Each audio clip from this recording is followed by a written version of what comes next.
இனிமையான நண்பர்களே, அன்புள்ளம் கொண்ட சொந்தங்களே, அனைவருக்கும் வணக்கம். பாட்டாளி மக்கள் கட்சியின் தலைவர் மருத்துவர் அன்புமணி ராமதாஸ் அவர்களை அலற வைத்த மரணம், பாட்டாளி மக்கள் கட்சியின் நிறுவனர் ஐயா டாக்டர் ராமதாஸ் அவர்களை கண்ணீர் சிந்த வைத்த மரணம், இவற்றை பற்றி இந்த காணொலியில் சற்று விரிவாக காண்போம். கிருஷ்ணகிரி மாவட்டம் ஒசூர் தொலைப்பேட்டையில் பணியாற்றிய தனியார் நிறுவனத்தில் பணியாற்றிய மணிவாசகன் என்பவர் 50 லட்சம் கடன் சுமையை தாங்க முடியாமல் 1.5 வயது குழந்தை மற்றும் மனைவியை தவிக்க விட்டுவிட்டு தற்கொலை செய்து கொண்ட அவலம். அதை போல மே 14ஆம் தேதி மாங்காடு சீனிவாசன் என்பவர், மே 15ஆம் தேதி சென்னை கொருக்குப்பேட்டையைச் சேர்ந்த மருத்துவ மாணவர் தனுஷ்குமார், மருத்துவராக வந்திருக்க வேண்டியவர். 17ஆம் தேதி ராமையா புகழா என்கின்ற ஆந்திராவை சேர்ந்த என்ஜினியரிங் கல்லூரி மாணவர். இப்படி 4 பேர் 9 நாட்களில் தற்கொலை செய்து கொண்டிருக்கிறார்கள். இந்த தற்கொலைகள் தான் பாட்டாளி மக்கள் கட்சியின் தலைவர் அன்புமணி ராமதாஸ் அவர்களை அலற வைத்திருக்கிறது. இந்த தற்கொலை தான் தமிழின போராளி டாக்டர் ஐயா அவர்களை கண்ணீர் சிந்த வைத்திருக்கிறது.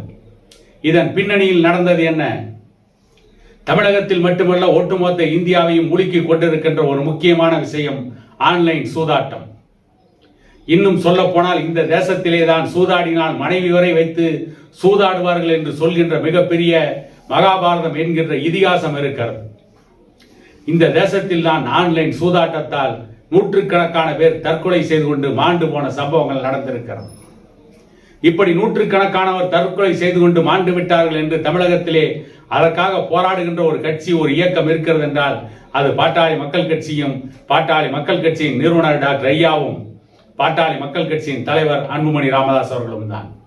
பல கட்ட போராட்டங்களுக்கு பிறகு தமிழக அரசு ஆன்லைன் சூதாட்டத்தை தடை செய்வதற்கு மசோதா நிறைவேற்றி அந்த மசோதா கவர்னருடைய ஒப்புதலுக்கு அனுப்பப்பட்டு இன்றைய கவர்னர் ஆளுநர் RN ரவி அவர்கள் பல மாதங்கள் அந்த மசோதாவிற்கு அனுமதி கொடுக்காமல் அந்த மசோதாவை இழுத்தடித்து தமிழக மக்களுக்கு எதிராக செயல்பட்டு கொண்டிருந்தார். ஆன்லைன் சூதாட்டத்தை தடை செய்வதற்கு அவர் அனுமதி வழங்காமல் தமிழக மக்களை காக்க வைத்துக் கொண்டிருந்தார் என்று பலமுறை ஆளுநர் RN ரவியை விமர்சனம் செய்து பாட்டாளி மக்கள் கட்சியின் தலைவர் அன்புமணி ராமதாஸ் அவர்கள் பேசியிருக்கிறார். பலமுறை அழுத்தம் கொடுத்திருக்கிறார். கடந்த அதிமுக ஆட்சியிலேயே ஆன்லைன் சூதாட்டத்தை தடை செய்வதற்கு முயற்சித்த பொழுது நீதிமன்றம் ஆன்லைன் சூதாட்டத்திற்கு அனுமதி வழங்கியது.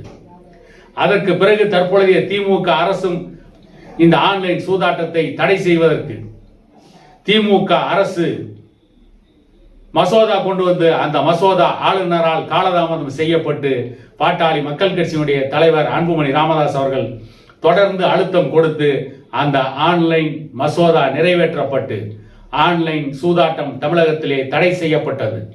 ஆனால் அதை பற்றி விசாரித்த நீதிமன்றம் சில மாதங்களுக்கு முன்பு இந்த ஜங்கிள் ரம்மி மற்றும் ரம்மி போன்ற போகர் விளையாட்டுகள் சூதாட்டத்தில் வராது, இவையெல்லாம் அறிவு சார்ந்த விளையாட்டு என்று நீதிமன்றம் அந்த ஆன்லைன் சூதாட்ட நிறுவனங்களுக்கு ஆதரவாக தீர்ப்பு வழங்கியது. இதிலே நீதிமன்றம் இன்னொரு முக்கியமான விஷயத்தை கையிலே எடுத்துக் கொள்ளவில்லை.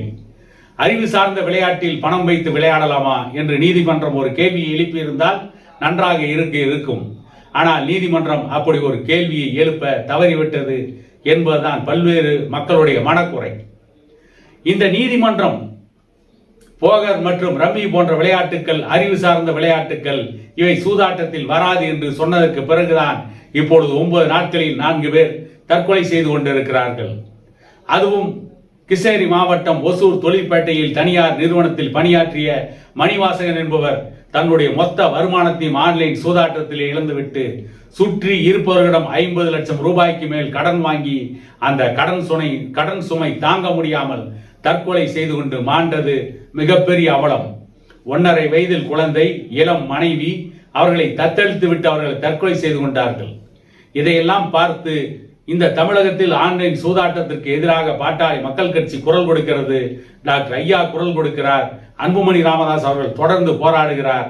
ஆனால் இவர்களைத்தான் இந்த நாட்டிலே ஜாதி கட்சி தலைவர் என்று சொல்வதற்கும், ஜாதி வெறியர்கள் என்று சொல்வதற்கும், மரம் வெட்டி என்று சொல்வதற்கும், குடிசை கொளுத்திகள் என்று சொல்வதற்கும் ஒரு கூட்டம் வருகிறது.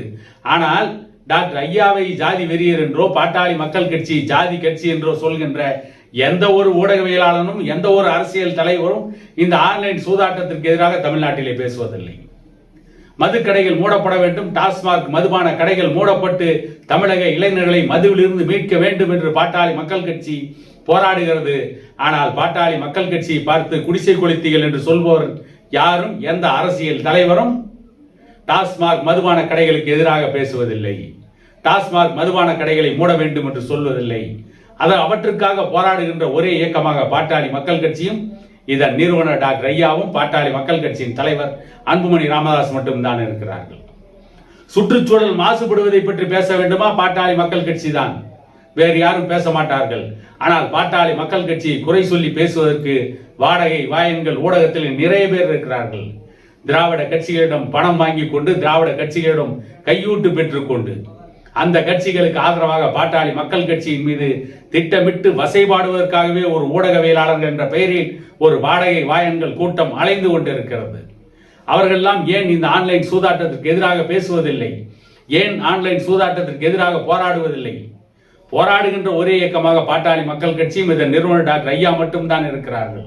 காரணம், மக்கள் நலனில் அக்கறை கொண்ட ஒரு இயக்கமாக பாட்டாளி மக்கள் கட்சி இருக்கிறது. மக்களுக்காக போராடுகின்ற கட்சியாக இதன் தலைவராக மருத்துவர் அன்புமணி ராமதாஸ் அவர்கள் இருக்கிறார். நிறுவனர் ஐயா டாக்டர் ராமதாஸ் அவர்கள் இருக்கிறார். ஆனால் மக்களுக்காக போராடாதவர்கள் எல்லாம் தன்னை முற்போக்காளர்கள், இடதுசாரிகள், சமூக சிந்தனையுள்ளவர்கள், சமூக நீதியின் காவலர்கள் என்று அவர்களுக்கு அவர்களே பட்டம் சூட்டிக் கொள்வார்கள். ஆனால் மக்களுக்காக போராட மாட்டார்கள். இப்படி தமிழகத்திலே பசுதோல் போர்த்திய புலிகளாக சில ஊடகங்களும் பல அரசியல் கட்சி தலைவர்களும் இருப்பதால் தான் தமிழக மக்கள் இப்படிப்பட்ட அவலங்களுக்கெல்லாம் ஆளாகிறார்கள். இப்படி வாழ வேண்டிய வயதில் இளைஞர்கள் ஆன்லைன் சூதாட்டத்திற்கு அடிமையாகி பொன்னை இழந்து, பொருளை இழந்து, கடைசியில் உயிரை இழந்து, அவர்கள் உயிரினும் மேலாக போற்றப்பட வேண்டிய அவருடைய குடும்பத்தை தத்தளிக்க விட்டு அவர்கள் தற்கொலை செய்து கொள்கிறார்கள். இப்படிப்பட்ட அவலங்கள் எல்லாம் நிறுத்தப்பட வேண்டும்.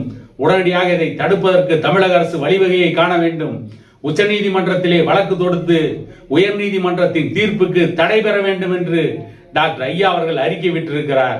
அவருடைய அறிக்கையை இந்த தமிழக அரசு செவிசாய்த்து உடனடியாக அவசரமாக இந்த கோடை கால நீதிமன்றத்தில் விடுமுறை இருக்கின்ற பொழுது, கோடை விடுமுறையில் நீதிமன்றம் இயங்குகின்ற அந்த நாட்களில் உச்சநீதிமன்றத்தில் வழக்கு தொடுத்து உச்சநீதிமன்றத்தில் இந்த ஆன்லைன் சூதாட்ட தடைக்கு, ஆன்லைன் சூதாட்டத்தை தடை செய்வதற்கு உச்சநீதிமன்றத்திலே அனுமதி பெற வேண்டும். உயர்நீதிமன்றத்தின் தீர்ப்புக்கு தடை வாங்க வேண்டும் என டாக்டர் ஐயா தான் கோரிக்கை எழுப்பி இருக்கிறார். தமிழக அரசு என்ன செய்ய போகிறது என்பதை பொறுத்திருந்து பார்ப்போம் என கூறிக்கொண்டு இன்னொரு காணொலியில் உங்களை சந்திக்கும் வரை உங்களிடமிருந்து விடைபெறுவது உங்கள் எடப்பாடி துரைசாமி.